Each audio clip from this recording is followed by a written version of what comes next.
With all the amazing revelations that have been happening recently in the One Piece manga, now feels like the perfect time to update my One Piece arc ranking. So today we're going to be ranking every One Piece arc, and there have been a lot of changes since the last time I did this in 2021. So let's get started.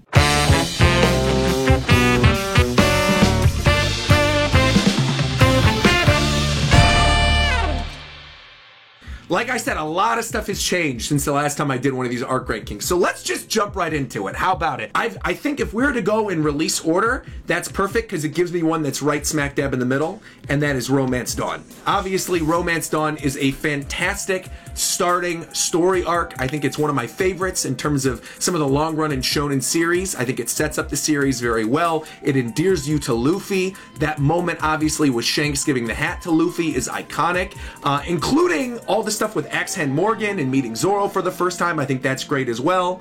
You know, Kobe, Alvida, it's all a lot of fun stuff. That stuff will then be, you know, shown again very, very soon with the One Piece live action show coming up. And so I think people are gonna sort of get a taste of what this arc was like back in the heyday if they're watching One Piece for the first time while watching the live action. But I think, again, Romance Dawn, really, really solid. I think I'm gonna put that in A right at the very beginning. There's nothing that's like over the top screaming tier. Romance Dawn, final answer. That moves us to Orange Town, which I'm going to put in C tier. I feel like it's important to note that I feel like there really isn't a bad story arc in One Piece. I think there are ones that are weaker than other story arcs, but I don't think there's one that's just outright bad. Even the worst of One Piece is just kind of like, whatever. And that's kind of how I feel about Orange Town. It's like, whatever.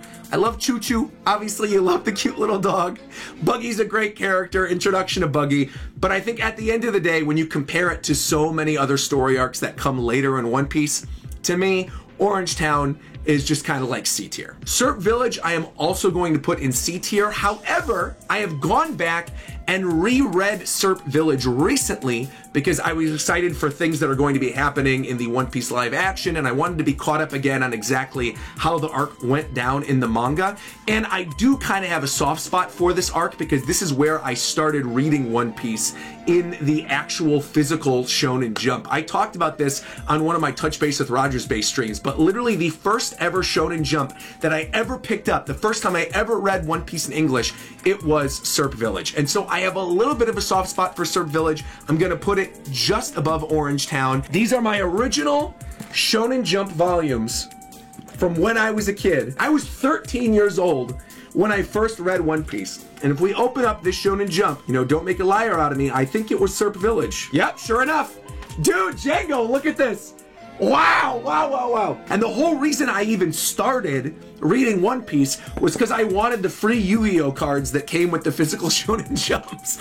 So I got the Yu-Gi-Oh card and then sat down, read One Piece, and fell in love with it. So there you go. Baratie, to me, I think is an incredibly solid story arc of One Piece. Perfect introduction for Sanji. You get that great moment where he makes the fried rice for Gin. I think there's a lot of obviously iconic stuff with Zeph in Sanji's first flashback, the first of, you know, many to come. Which obviously we didn't know at the time. We didn't know about the Vinsmokes or anything like that looking back at Baratie. But honestly, I feel like Baratie is just so solid. That's one of those comfy story arcs for me that if it's a rainy day outside and I need a little pick-me-up, I'll go and I'll read Baratie. I just think, you know, Sanji is one of my favorite Straw Hats. I think it's a perfect introduction for his character. I think the villains are goofy, like Don Krieg and Pearl and the rest of them. And obviously, the one big thing in Baratie that I have to bring up that is still incredibly hyped to this day is Zoro and Mihawk. I mean, that sets all the things to come with Zoro and Mihawk, and so I feel like it's got to be super high up because of that. I'm actually going to put Baratie as my first S. That will bring us to Arlong Park, which I think has to be even maybe a step above. I'm going to put it temporarily S+.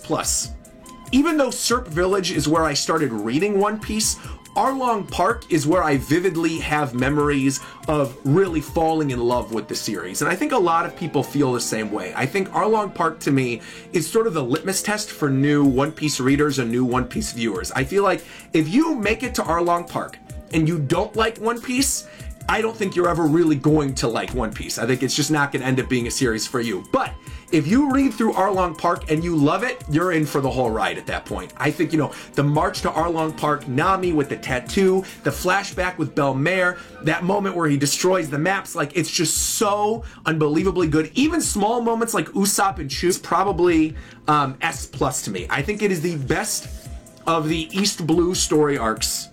I love it. I've gone back and I've reread it multiple times. I kind of think it will eventually end up here on my tier list, but for the time being, I think it is the best of the East Blue, so I'm gonna put it in S+. Logtown to me, I think is going to be A. I think it's right there next to Romance Dawn. I think Logtown at the time was super hype, like meeting Smoker for the first time, the parallels with Roger and with Luffy, the thing with Buggy, Dragon showing up for the first time. I would maybe even say Logtown for me personally. I was gonna move it above Romance Dawn, but honestly, I feel like they're neck and neck. And I feel like in terms of iconic status, that Shanks Luffy moment still kind of gives Romance Dawn over the edge of Logtown for me. Because again, Logtown is still great. Like that moment where the kid runs into Smoker and then drops the ice cream, and then Smoker, you know, she's all worried that Smoker's gonna hurt her, but in actuality, he's really nice. Or like when Zoro gets the swords. Like there's really solid moments in Logtown. But I don't know. I don't know if it goes above Romance Dawn for me. I'm gonna put it solidly in A tier for right now, and obviously I could shift things around once we continue on with this, but I'm gonna put Logtown in A right there. That takes us to Reverse Mountain. Now, Reverse Mountain, I see a lot of people hate on Reverse Mountain, and I actually don't know where I put Reverse Mountain the last time that I did one of these. I think this actually might be a pretty big change for me. Let's go back to my old arc ranking video. I put it where I think I'm gonna put it now. See, I had more tiers on this one, and I'm gonna change, and see, a lot of stuff has changed. Surf Village is now over Orange Town for me. A lot of other stuff has changed. I think this is gonna be another big change for me. I'm going to put Reverse Mountain in B tier. But I think after Thriller Bark, after finding out the story with Brook and Laboon, even honestly, even not just after Thriller Bark, but then after Marineford and after some of the other stuff that's happened, after the Roger flashback, I feel like it's only gotten better. You know, Crocus and Laboon, it's only gotten better. So I'm gonna put Reverse Mountain B tier currently for me. That takes us to Whiskey Peak, right? Whiskey Peak is an interesting one because Whiskey Peak, I waver. Sometimes Whiskey Peak, I'm like, man, I absolutely love this. There's great moments in Whiskey Peak with Luffy and Zoro and taking down the bounty hunters. There's great stuff there. But then on the other hand, sometimes I watch Whiskey Peak and I'm like, I'm not a big fan of some of this. And you know what the main thing I have against Whiskey Peak is? I don't like the booger bombs.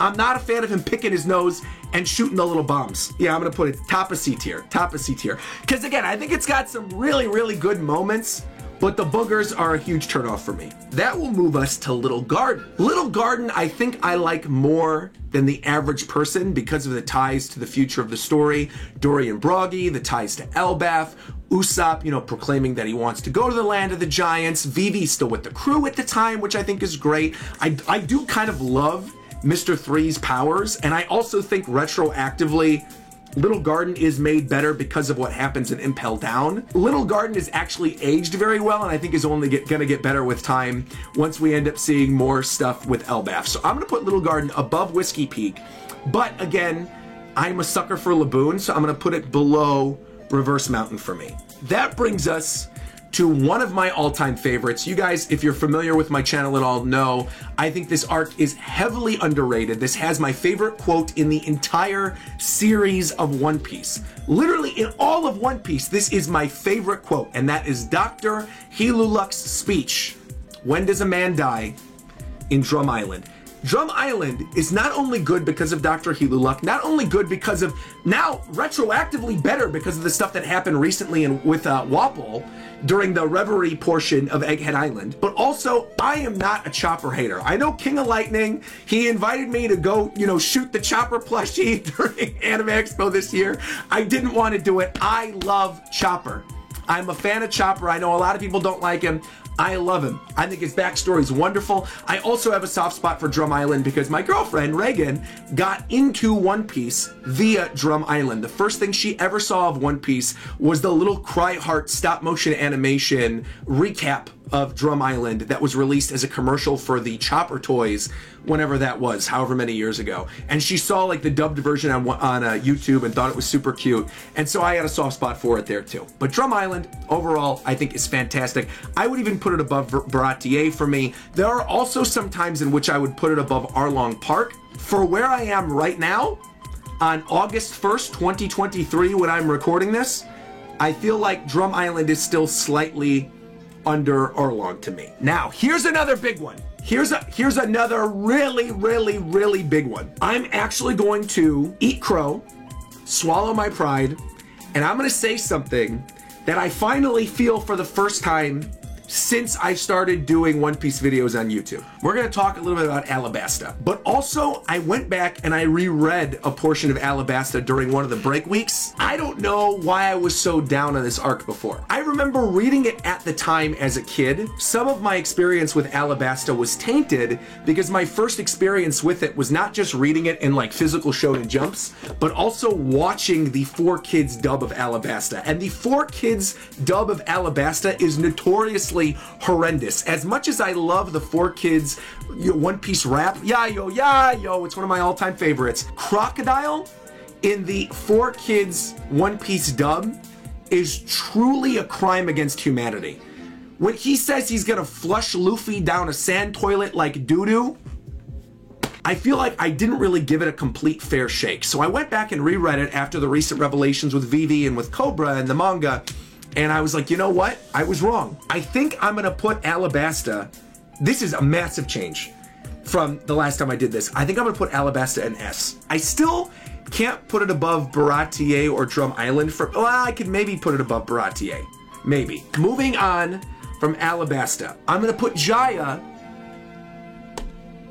right below Baratier in S tier. Jaya, I feel like, is one of the best interim story arcs in the history of One Piece. I think Jaya is so unbelievably good, setting up the stuff with Bellamy, meeting Blackbeard for the very first time. And so I feel like because I love Skypiea so much, Jaya's gotta be really high up there. And that moment, of course, where Luffy just, boom, one-shots Bellamy, incredibly hype. That was one of those moments where you're like, oh man, Luffy really has made a name for himself. It's post Alabasta. He's got his bounties. He doesn't know Blackbeard at the time. You get that speech from Blackbeard about like, oh my god, dude, dreams and everything. And then that moment in the bar with the cherry pie and oh, it's so good. And then I kind of already spoiled what my ranking is for Skypiea. I've talked about this ad nauseum on other videos. I'm probably not going to speak on it too much during this video. Skypiea, to me, is an S tier. Skypiea, to me, only gets better with time.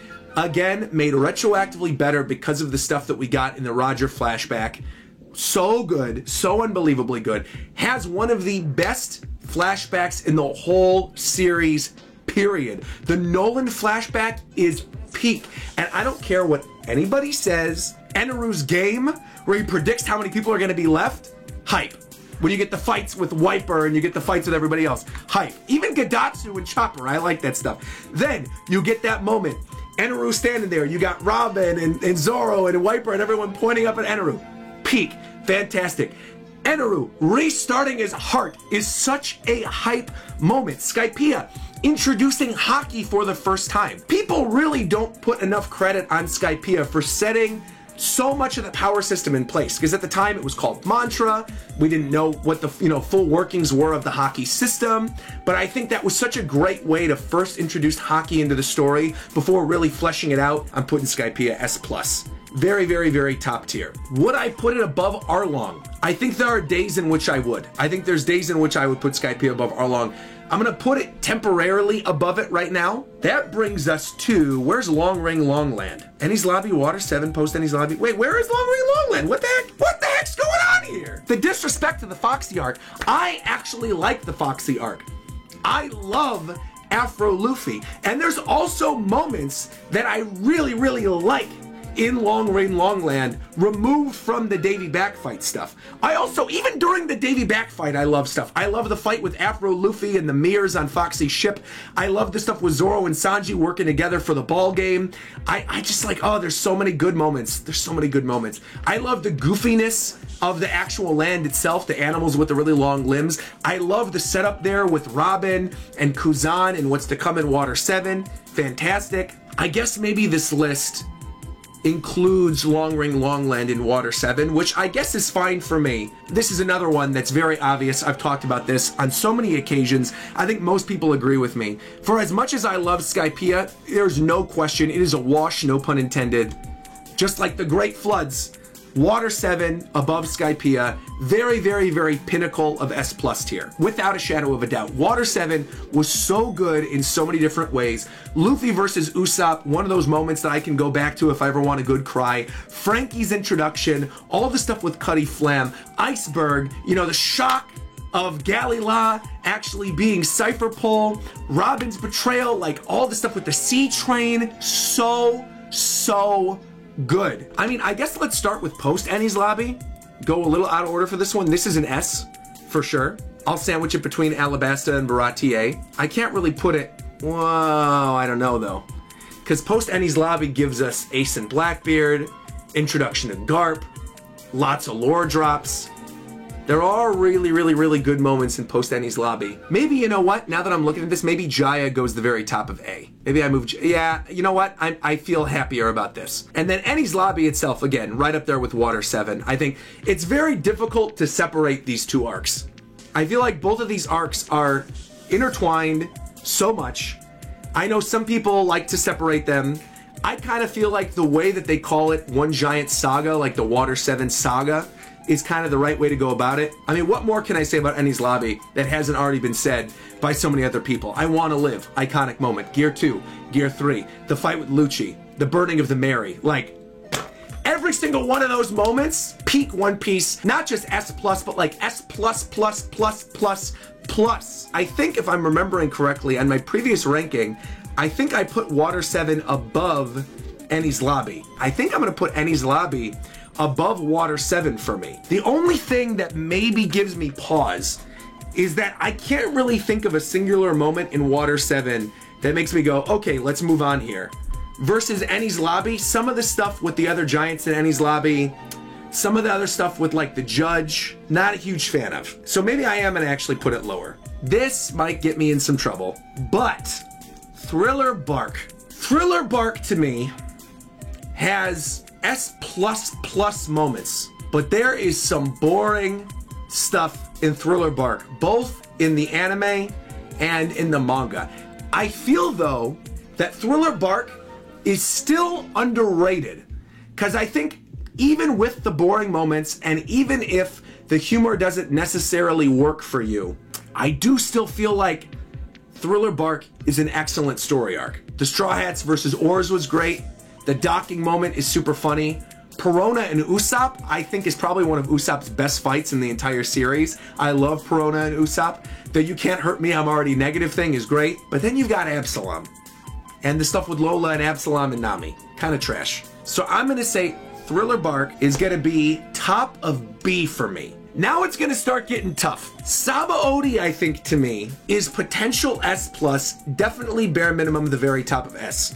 The introduction of all the supernovas, Law's introduction, Luffy punching the Celestial Dragon, Kuma separating the Straw Hats, that moment with Law and Kid and Luffy paralleling what's to come in the post-time skip era, in the showdown in Wano Country, beautiful. Because even when I'm thinking about it, even the downtime in Sabaody is peak. And actually turning Sanji's gross wanted poster into an actual character in the manga was so good.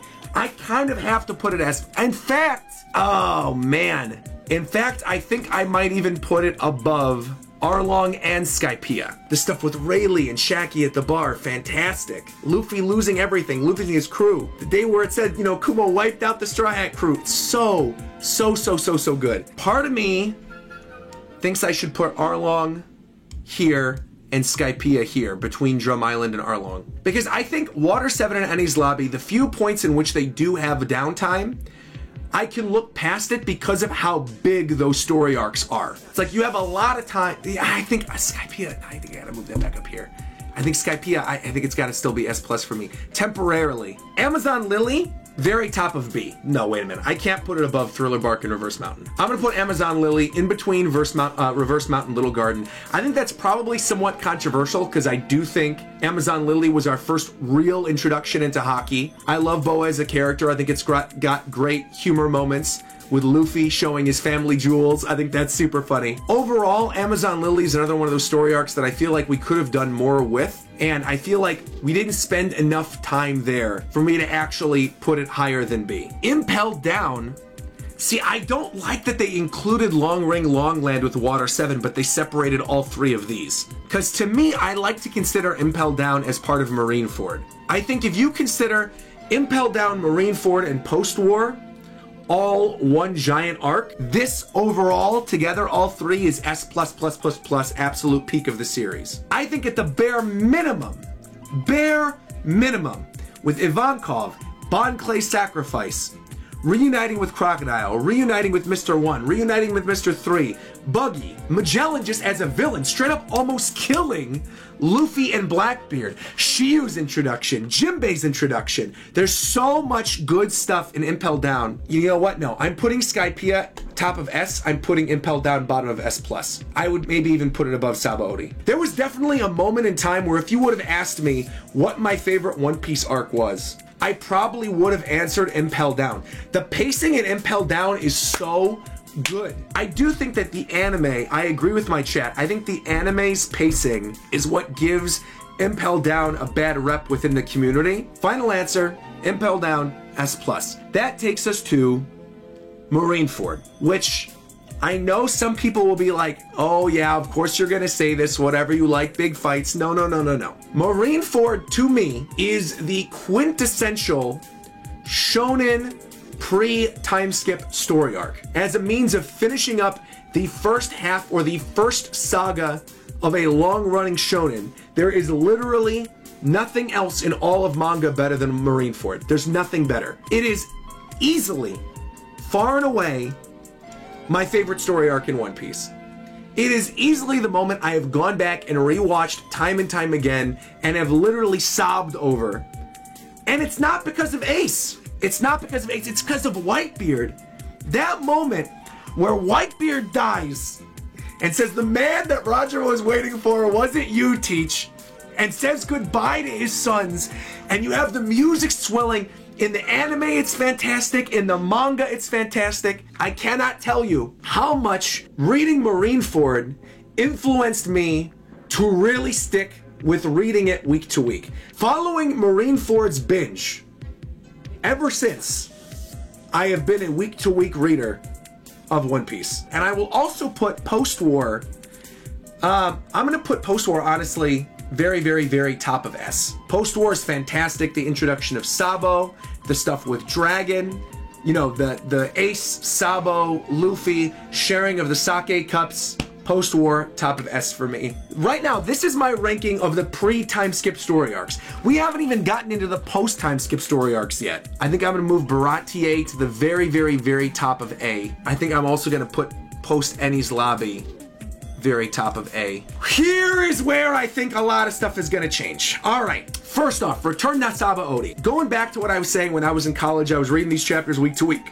That month-long break in between the end of Post-War, going into Return of Sabaody, and waiting for the post-time skip look for the Straw Hats was so unbelievable, fantastic. I love it. But I think the stuff with the fake Straw Hats kind of takes Return to Sabaody down for me a little bit, to the point where I think I would even put it below Little Garden. I think it's a B tier. Potentially maybe even C tier. I don't see myself beyond the two moments that I talked about. Beyond that, I don't really think there's much there. I would maybe even say it's the worst arc in One Piece, because I think there was a lot of potential that could have happened upon coming back from that month-long break that didn't happen. Some of the gags didn't necessarily work for me. I wasn't a massive fan of a couple of the post-time skip looks. They were somewhat underwhelming, but I think Return to Sabaody doesn't really, beyond that Luffy, you're too slow moment with the pacifistas, doesn't really have an iconic standout thing the same way that Orangetown, Surf Village, and Whiskey Peak do.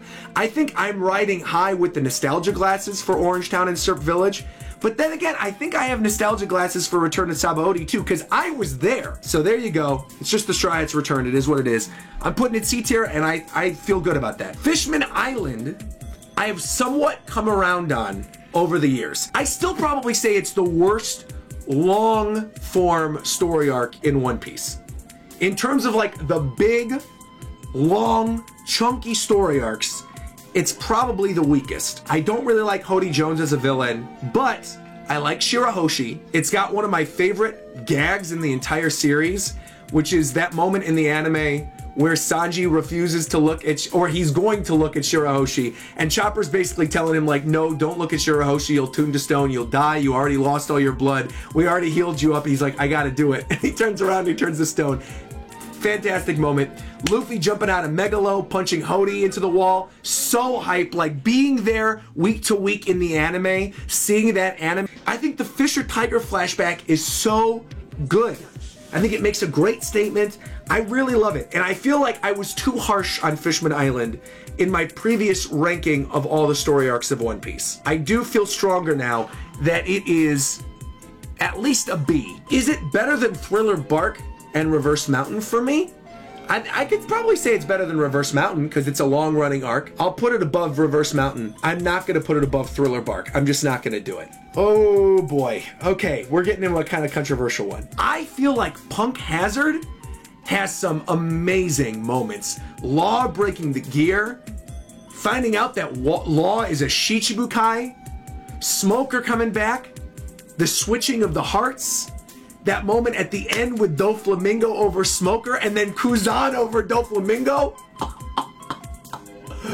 Peak, so good. Also, Monet and Zoro. Have you ever seen a wild dog that doesn't bite? Oh! Zoro senpai, bro. Monet is bad. B-A-D, capital B, capital A, capital, well, double D's, I should say. Monet is bad. Punk Hazard.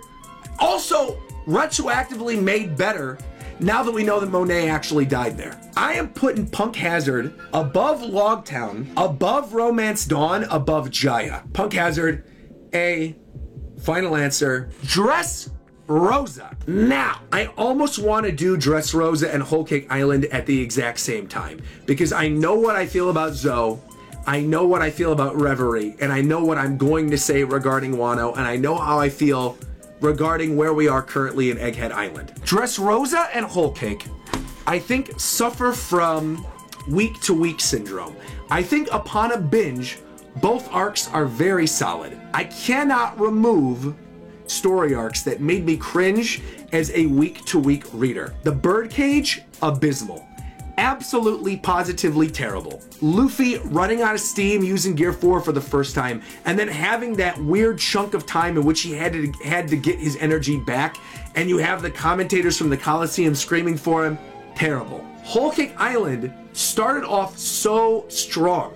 I thought was such a exciting, cool story arc. I loved the idea of Whole Cake Island. When we get to the stuff at the Tea Party and the introduction of the Underground and Big Mom's backstory and Luffy versus Sanji and the introduction of Katakuri, that string of chapters from Luffy versus Sanji to the end of the Big Mom flashback and, you know, Capone shooting the missile and Caesar and the breaking of the mirror and Mother Carmel photo and all that stuff, really until the Tea Party falls and the cake falls over. That string of chapters, I think, was the closest that we came post-time skip to reaching the heights of Water 7 Enies Lobby. I think had Oda stuck the landing, I think it could have ended up here for me, but he didn't. I think the Return of the Seducing Woods, the weird use of the exact same panel of Sanji saying, I'm gonna make the cake now, just time and time again, repeated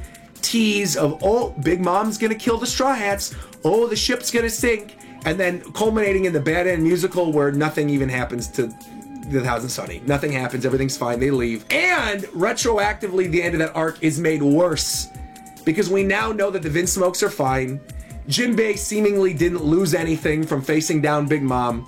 It's just miserable. If we're going by the standard that I went through for the rest of these story arcs, that the peak moment from Luffy versus Sanji to the end of the wedding is some of the best One Piece has ever been, not just as a week-to-week reader, but also in a binge as well. Katakuri's introduction, everything, I think is so unbelievably good. So because of that, I'm gonna put Whole Cake the very, very, very, very top of A. And I have to put Whole Cake and Dressrosa on a different tier, because I do think they are very similar in a lot of different situations. I think Dressrosa, longest single villain in all of One Piece. I love Doflamingo.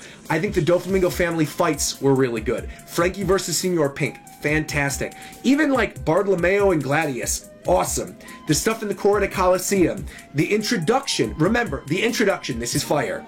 Fujitora getting introduced in the gambling parlor in the very beginning of Dressrosa, incredibly hype. Finding out that Sabo was alive. Sabo taking on the will of Ace, eating his devil fruit, that iconic moment in the Corridor Coliseum, punching down, destroying the platform, incredible. Many of you weren't there week to week. I was, okay? Week to week, the beginning of Dressrosa, the speculation about who would eat Ace's devil fruit was off the charts, and not very many people were bringing up Sabo even as a potential. Honestly, I'm going to put Dressrosa above Alabasta for me. I'm going to do this. I'm sorry. I'm going to put it above Alabasta simply for this moment. The Law and Corazon flashback in Dressrosa is quite possibly my all-time favorite flashback in all of One Piece. I adore Corazon as a character. Law was already my favorite character in the series, and the way that they build that out is just so good. Also, I love Robin's outfit in Dressrosa. Also, the stuff in Greenbit, Doflamingo, Fujitora, Law, iconic, fantastic. I love it. Go.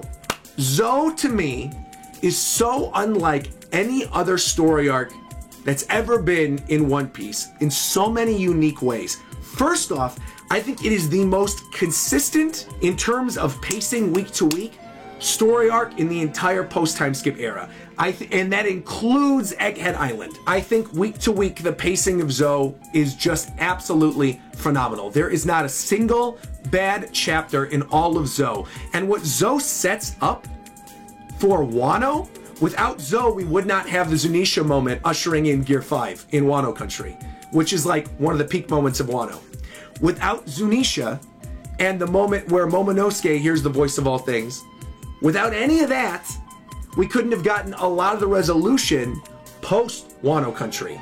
And then Zunisha being the one to eventually open the borders of Wano, and how that ties to the story. People forget, obviously, Mammoth Boys for life, you guys know this. Leader of the Mammoth Boys, Rogers Base over here. Obviously, I love Jack. I have a soft spot for Jack. I think Jack was an awesome villain, was brutal. He was one of the first, like, really, really, really brutal villains in One Piece post-time skip. I think there were moments of brutality with the other ones, but Jack straight up crucified and cut off the limbs of Nekomamushi and Inuarashi and won. He straight up leaves and says, "I'm coming back for you, baby," and leaves and beats them the first time. When you find out about Sanji being betrothed to Pudding, and you see Capone, you wouldn't have the iconic Sulong carrot moment or Pedro sacrificing himself in Whole Cake Island without Zou. You wouldn't have it. And also, Zou put in place the first billion berry bounty in the series, which again, a lot of people forget about that. Jack was the first billion berry bounty. That is something that obviously is now the barometer for pretty much every hype character moving forward. Like, how many billions are we looking at in terms of bounties? So, Zou, for me, just below Sabaody, but absolutely positively S tier.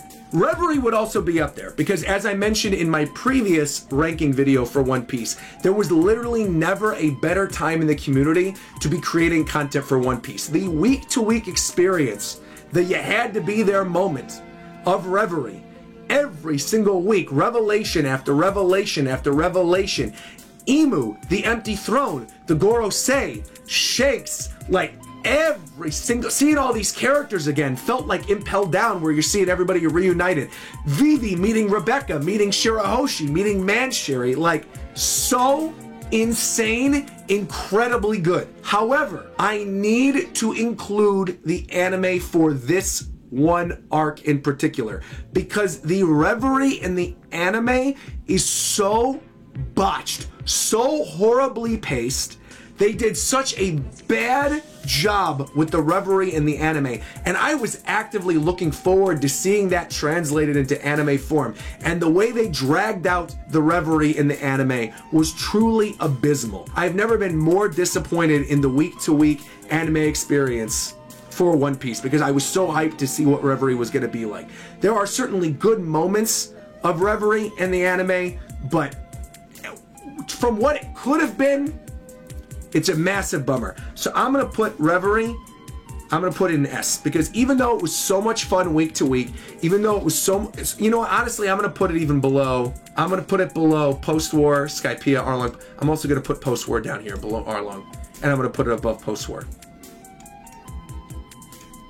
And I'm going to put Drum Island above Post-War. I know I said I wasn't going to change the pre-time skip rankings. I lied. That leaves Wano and Egghead Island. Now, if I'm remembering correctly, I said that Wano in this old video had the potential to potentially be S+ and would potentially go down to B. At the bare minimum, be A. Onigashima is incredible. Gear 5 is incredible. The Roger flashback is incredible. There's a lot of really, really good moments, but Wano, there are 3 things that stick out to me because of what happens at the end of Wano. Because of so many of the moments, even in Act 1 and Act 2 with Yasui. So good. I'm going to tell you why it's not going to be S+ for me. The Ice Oni stuff went on a little too long with Chopper. But I could have forgiven that had we not had Big Mom's amnesia. It was the only moment in the history of me covering One Piece that I dropped One Piece and I didn't cover it week to week. That plot line did not need to happen. She did not need to get the amnesia to lead to the stuff in the prison. Kinemon and the other samurai and what could have been with them when you get to Roof Piece and you get to Luffy seeing them on the ground after their sacrifice, after what they've been through in that incredible Oden flashback, and you get that amazing moment of them fighting Kaido, only for all of them to live except for Izo and Ashura Doji? Bruh. There are so many things that could have made Wano peak. Wano could have been here. It could have been here, honestly. If Oda actually would have made Yamato a Straw Hat. There are so many things that they did with Yamato as a character in Wano Country that would have made sense and that I would have loved. Knowing that Yamato does not become a Straw Hat, there is so much wasted, unforgivable time with Yamato. There is literally no reason for half of that character's existence in Wano Country. But how the story wrapped with Yamato and the fake outs they did with Yamato and the weird merchandising things they did with Yamato, complete and utter BS. So for me, that again, dropped it down. Dropped it down again. Full marker just because of Big Mom amnesia, just because of Yamato, right? Marked it down. Then, I think a lot of the fights in Wano, in Onigashima in particular, are super hype, right? I think Luffy versus Kaido is great. Gear 5, incredible power-up, will surely go on to be iconic 30 years from now. Notice how I said that. I know Twitter people can't get on me with that. Gear 5 is my favorite power-up for Luffy in the entire series. Period. Bar none, it is my favorite power-up. It is better than Gear 2, better than Gear 3, better than Gear 4. The design is awesome. I love the thought behind it. I love it being a ridiculous power. I love the revelation that the Gum Gum fruit is not actually the Gum Gum fruit, that actually he's the owner of a mythical zone that was the Nika fruit. So Wano is going below Skypiea. It's going below Arlong. It's going below Reverie. It's going below Drum Island. It's going below Post-War. And it's going below Dressrosa for me. Yeah, okay, I have to put Wano above Dressrosa. I gotta put it above honestly, Post-War should be here. I don't know if I can honestly put it above Drum Island, Arlong, Skypiea, or Reverie to me. I think the thing is, these are more consistent, and there's nothing that egregious beyond the trials in Skypiea, which maybe should put it lower than Arlong to me. I feel like I'm putting Drum up here too. I think I'm moving these around a bit. I think Drum Island, I can't think of a single thing that I don't like in Drum Island. I could think of things I don't like in both of these. Reverie's honestly is kind of like unfair because I feel like Reverie is hurt because of the anime adaptation. Whereas Skypiea is hurt because of the trials which are in the actual manga. I'm gonna put Skypiea there. Oh, wait a minute. Now hold on a minute. Wait a minute. Now we're cooking. This line of long story arcs from Skypiea to Wano to Dressrosa to Alabasta. I feel really, really good about this. All right, and that leaves, which I think maybe I need to make like a new tier for this. I'm gonna put Potential S+, I'm putting Egghead. And the reason I'm putting Egghead there is because I feel like Egghead, much like Zoe, is incredibly consistent. I think there were a couple chapters in early Egghead Island so far where I was getting a little bored. For the most part, everything that's been shown during Egghead so far, the introduction of Vegapunk, the giant lore drops, Garp versus Kuzan, Shanks versus Kid, Law and Beppo versus Blackbeard. There are so many absolutely amazing 10 out of 10 moments. The Gorosei coming to Egghead Island, Kizaru coming to Egghead Island. Like, the potential is there for Egghead. I think the potential for Egghead is here. I really do. Egghead, when you really think about it, knowing what is left of the story, Egghead is the prelude to the final war. We know this. The Egghead incident is going to set off whatever's going to happen in the final war. And all the setup for the final war, with the Cross Guild, Buggy saying he's going after the One Piece, Crocodile and Mihawk, you've got the stuff with Kid and Shanks, Law and Blackbeard, all the Yonko making their move, the Gorosei making their move, the Admirals making their move, Vegapunk, in terms of how good each chapter is with them, you know, potentially introducing a cool thing and then actually paying off on that thing and not like waiting too long to pay off the thread. We didn't have to wait that long to see who was the traitor among the Vegapunks. We found out pretty quickly. It's been a very enjoyable week-to-week experience, and we have to assume the final arc, the final war of One Piece, has to be S+.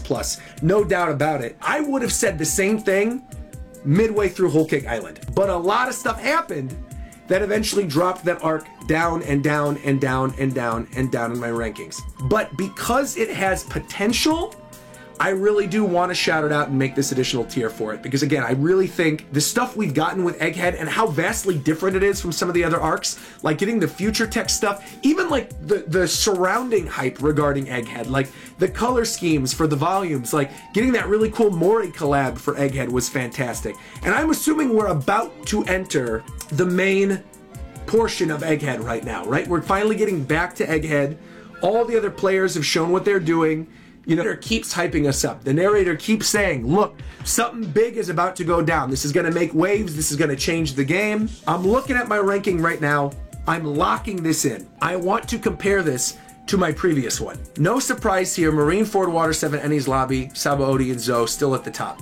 No surprise. Okay. Reverie was higher than Skypiea and Enies Lobby and Arlong Park before. Okay, so that changed a little bit. Arlong Park is higher now. Dressrosa and Whole Cake were on the same tier, and Alabasta was lower than Whole Cake. Yeah, I feel like I was wrong about that. I think for me personally, Alabasta is better than Whole Cake. Potential for Wano Country, unfortunately, I think it fumbled. Even though this says A right now, we have to assume this is like basically S with how I was splitting this one up. And my previous bottom arcs were Serp Village, Orangetown, Whiskey Peak, and I had returned to Sabaody up here. Fishman Island was also pretty low. I mean, Serp Village kind of got bumped up a little bit. So did Orangetown with Return to Sabaody at the bottom. Yeah, I'm locking this in. I feel really strongly about this. I'm very happy with this. Here are my arc rankings, my final arc ranking. Leave a like on this video if you liked anything I had to say, and make sure to subscribe so you don't miss any of my upcoming One Piece live reactions. Thank you guys so much for tuning in. Like, comment, subscribe, and until next time, I'll talk to you guys later. Bye-bye, everybody!